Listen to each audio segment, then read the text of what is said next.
Please help. It was my 8-year-old grandchild who had been missing for a week. One early morning, he suddenly appeared at my house, covered in mud and looking worn out. "We need to tell your mom and dad." But as I reached for my phone, he grabbed my hand desperately, saying, "No. You can't contact them."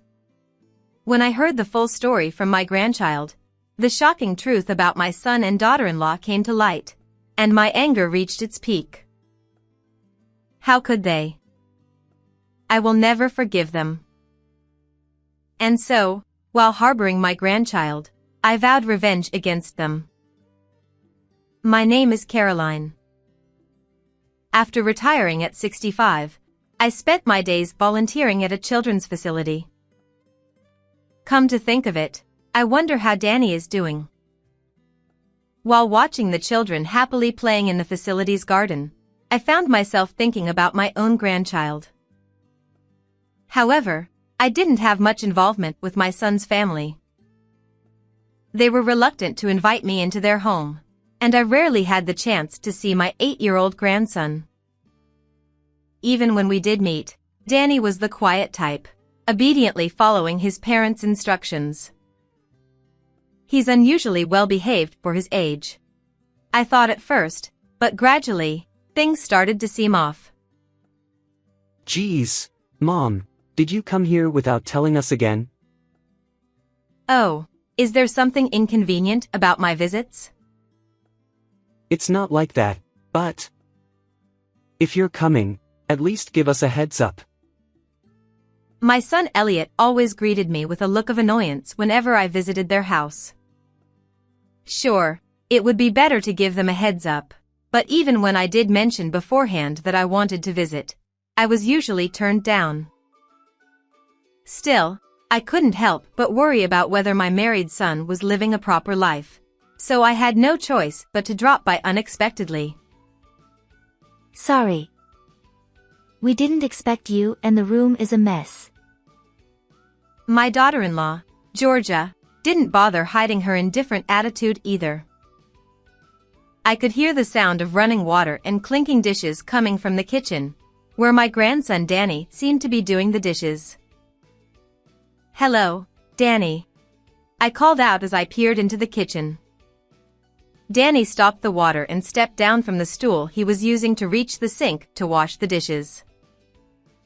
Danny seemed somewhat nervous, unsure of my unexpected visit, as he avoided eye contact and remained silent. Danny, say hello to Grandma. His father ordered. Startled, Danny's shoulders twitched, and he stammered, "Hello." in a timid voice. "Isn't your tone a bit too harsh?" Danny seemed scared. Sorry. I'll be more careful." Her son responded with a dismissive tone, seeming bothered by the conversation. "Anyway, why are the curtains closed in the middle of the day?" Ha! What does it matter? Mind your own business. As I mentioned the curtains, my son suddenly became angry. I couldn't understand what was bothering him so much. It's that. Since it's sunny today, the light from outside comes in through the window. I have weak eyes, so I'm not good with bright light. Oh, I see. You could have just said that. Even as I glanced at Elliot with a hint of reproach, he just sighed irritably. Come on, Danny. We adults need to talk, so go over there. Oh, there's no need for that. I came to see Danny. Danny. At his father's stern voice, Danny, with a pale face, hurriedly went upstairs to the bedroom. So? What did you come here for? Well, Danny's birthday is coming up soon, right? I'm not sure what to get him, so I thought I'd ask about his preferences. Oh, Caroline, That's not necessary at all. Please don't worry about it. While her son seemed displeased, I noticed her daughter-in-law trying to gauge my mood. Although I felt a sense of discomfort within this family, I didn't yet understand what it was. Then, with the words "It's almost dinner time" from my daughter-in-law, I ended up leaving their home that day, feeling somewhat dismissed. Danny's attitude. It feels like it's more than just being obedient. It might have been my intuition built over the years, but I sensed that something wasn't right. Despite being turned away by my son and daughter-in-law, I couldn't give up. So, a week later, I prepared a gift and visited their home again. However, the words from my son were chilling. Just go home. Can't we at least celebrate my grandchild's birthday? There's no point when the guest of honor isn't here, damn it. Huh? What do you mean by that? When I pressed him for an explanation, Elliot had a look of "oh no" on his face. Realizing that this was serious, I insisted on hearing more details, and what I discovered was troubling. Surprisingly, Danny left a note saying, "I'm running away," and has been missing for a week. We've been making posters, distributing them around the neighborhood, and even getting the community association to circulate flyers. We've already filed a missing person report with the police. Oh no. Do you have any idea why he would run away? It's my fault. I scolded him for throwing a tantrum about wanting a toy he saw in a TV commercial. My daughter-in-law, Georgia, started crying softly.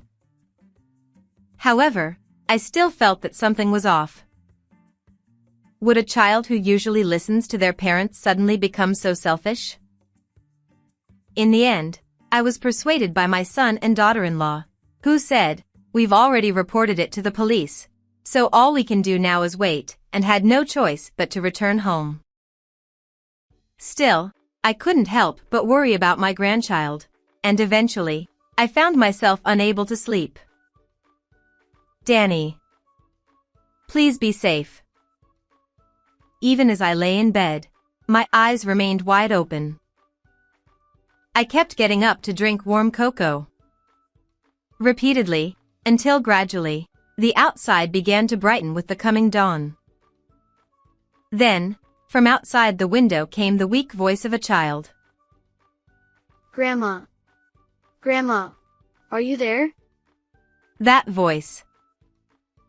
I hastily put on my sandals and rushed out into the yard, where I saw a child covered in mud and looking ragged. Without a doubt, it was my grandson, Danny. I hurried to his side, tears streaming down my cheeks, and hugged him tightly, not caring about getting dirty. Danny. Oh, I'm so glad you're alive. Grandma, please. Help me. Can you tell Grandma what happened, Danny? Convinced that something was amiss, I decided to hear Danny's side of the story. What I discovered was shocking. A week ago, Danny was abruptly taken to the mountains by his parents, only to be abandoned there with the words, "We don't need you anymore." Moreover, I learned that Danny had been subjected to mistreatment by his parents on a regular basis. How could they? I can never forgive this. Armed with the truth, I took my grandson under my wing and resolved to take action against my son and daughter-in-law. First, I decided to confirm his condition. I took Danny, covered in mud, to the bathroom and helped him take off his clothes. Just as he had described, there were several bruises and burn marks that looked like they had been caused by cigarettes. They're targeting only the parts that can be hidden by clothes. How despicable. I was so furious at the cunningness of my son and daughter-in-law that I felt like my head was about to explode with anger. I documented those scars with photographs, cleaned up Danny's body, and then took him to the hospital to obtain a medical report. In addition, I listened to my grandson's detailed account and meticulously noted it down. If I don't listen to Mom and Dad, they always hurt me badly. With tears welling up in his eyes, Danny clenched his lips. It's not that he's obedient, he's just been scared of his parents all along. I regretted why I hadn't noticed it sooner and felt frustrated with myself for being so blind. I'm sorry, Danny. If I had known earlier, I could have protected you. We hugged each other tightly, both shedding tears uncontrollably. Afterward, I entrusted my grandson with staying home and, without being noticed by my son and daughter-in-law, I spoke to the people living near their house. The curtains in Elliot's house are closed all day again today. I noted down what the neighbors told me and recorded it with a voice recorder. Having made these preparations, I headed to my son and daughter-in-law's house to teach them a lesson. Oh, Mom. Danny still hasn't been found. I'm so worried, so worried. But it's been over a week now, and maybe it's too late. The daughter-in-law sniffled while the son comforted her. Their acting was so transparently fake that I looked at them with a cold gaze. That thing about Danny. The story about filing a missing person report with the police, that's a blatant lie, isn't it? Ha! What's with the sudden accusation? Of course it's true, isn't it obvious? Because when I went to the police again to inquire, they said they hadn't received any such report. My son's face contorted with frustration at being caught in a lie. Meanwhile, Georgia, my daughter-in-law, stopped fake crying and looked visibly flustered. Besides, the neighbors testified that they frequently heard Danny's screams and cries coming from behind the closed curtains. What are you talking about? Who said such a thing? You too, you didn't close the curtains to hide the fact that you were mistreating your own child, did you? Ignoring my son's attempt to deflect, I brought the conversation back to the main point. That's not true. It was just part of discipline. Then what's all this about? I took out some photos I had prepared from my bag and tossed them onto the table. The photos showed the bruises and burn marks on Danny's body. If this is part of discipline, then isn't it going too far? If it were me, I'd report it to the police. Damn it, this crap. Elliot tore up the photos in a panic, but of course, the original data was still safely stored at home, so his actions were futile. Give it up. We have testimony from Danny and a doctor's diagnosis. What? Is he still alive? Oh, such harsh words for your own child. He's safe now, under protection. By the way, have you forgotten who I am? Actually, I used to be a school teacher, so I was accustomed to dealing with parents who mistreated their children. Ironically, it was my assumption that my own son would never do such a thing that led to deep regret over how Danny's mind and body had been worn down. Suddenly, my daughter-in-law, still looking down, began to chuckle. Ha ha ha. Oh dear. Busted. You really are amazing, Caroline. She abruptly dashed out to the hallway, and when I wondered what was going on, she returned with a bat from the umbrella stand in the entrance. Elliot, we have no choice but to take care of your mother. Guess so. Sorry, Mom. Just keep your mouth shut forever. To my horror, my son and daughter-in-law began to aim the bat at my head, intending to silence me forever. None of this would have happened if you hadn't mistreated Danny in the first place. Why? I never liked kids to begin with. But Georgia got pregnant, so I was stuck raising one. Kids are supposed to obey their parents, right? At least if he could have been perfect at doing household chores and been useful. But a week ago, he broke my favorite plate. So, I thought we didn't need such a kid anymore, you know. You left Danny in the mountains for something like that? The heartless words from my daughter-in-law made me doubt my ears, and at the same time, I couldn't help but feel sorry for where I went wrong in raising my son. Even if you do something like this, it's pointless. Just surrender quietly. Huh, you joking? If Mom and Danny were gone, everything would be solved. After taking care of you, we'll take Danny to the same place, so don't worry. I sensed the danger to my life, so I dashed into the hallway and headed for the front door. But just before stepping outside, my son grabbed me in a stranglehold. This is the end. Give up, Mother. Goodbye forever, mother-in-law. We'll say hello to Danny for you. My daughter-in-law raised the bat towards my head, but at that moment, That's enough. Don't move. an acquaintance from my teaching days whom I had informed beforehand arrived with the police. My son and his wife were apprehended on the spot and arrested for the crime in progress.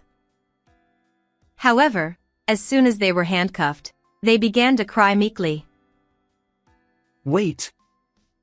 What will happen to Danny if we're gone? He'll surely cry and feel lonely. They try to appeal to pity, forgetting all they've done, but no one is buying it. Finally being liberated from parents like you, who are nothing but trouble, would only bring tears of joy, if any. My son and his wife were shoved into the police car, shouting incomprehensibly, and taken away. Afterward, they were held accountable for their mistreatment of their child and the attempted assault on my life. I believe they won't be coming out from behind bars for quite some time. On the other hand, I decided to take custody of my grandson and raise him as my own. Can I stay with Grandma forever? Of course, sweetheart. As I stroked his head and said that, he showed his first bright smile. I vowed to make Danny happy, and we continue to live happily together. Watching over Danny's growth will always be my important role.